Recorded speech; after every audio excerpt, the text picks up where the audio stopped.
สวัสดีครับทุกคนวันนี้ก็ออกทริปกับเจ้า Gpx Drone ไปไหว้พระกันครับที่วัดป่าศรีโพธิญาณบริเวณเขื่อนลำพระเพลิงตำบลตะขบอำเภอปักธงชัยจังหวัดนครราชสีมาวัดลึกลับบนยอดเขาที่ซ่อนตัวอยู่กลางป่าใหญ่เป็นสาขาที่102ของวัดหนองป่าพงมีภูมิทัศน์อันสวยงามมีจุดชมวิวเขื่อนลำพระเพลิงที่มีภูเขาล้อมรอบเพราะวัดแห่งนี้ตั้งอยู่บริเวณภูเขาสูงเหนือสันเขื่อนลำพระเพลิง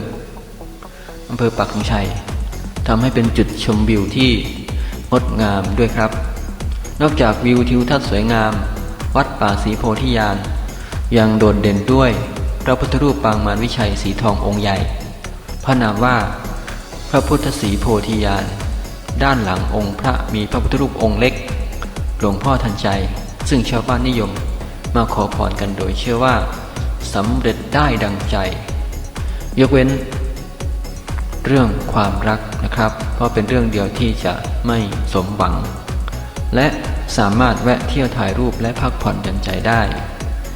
ไปชมบรรยากาศคลิปขึ้นเขาไปไหว้พระกันต่อเลยครับ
ลงเขาไหลลงเลยครับ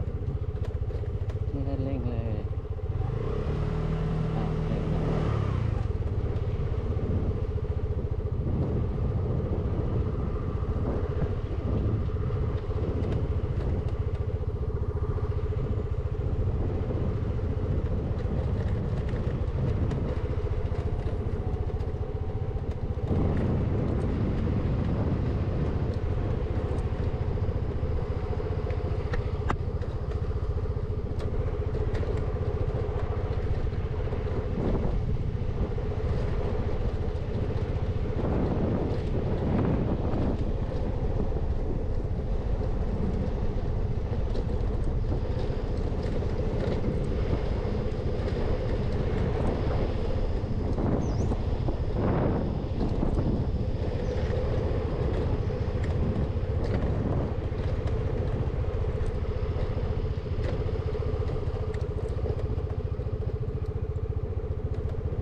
ถ้าใครชอบก็อย่าลืมกดไลค์กดแชร์กด Subscribe กดกระดิ่งให้ด้วยนะครับผมสำหรับคลิปนี้ขอขอบคุณ100 Subscribe ด้วยนะครับอย่าลืมนะครับสตอรี่ทริปจุดประกายเล็กๆที่ยิ่งใหญ่ของการออกเดินทางเริ่มได้ที่ตัวของคุณสวัสดีครับ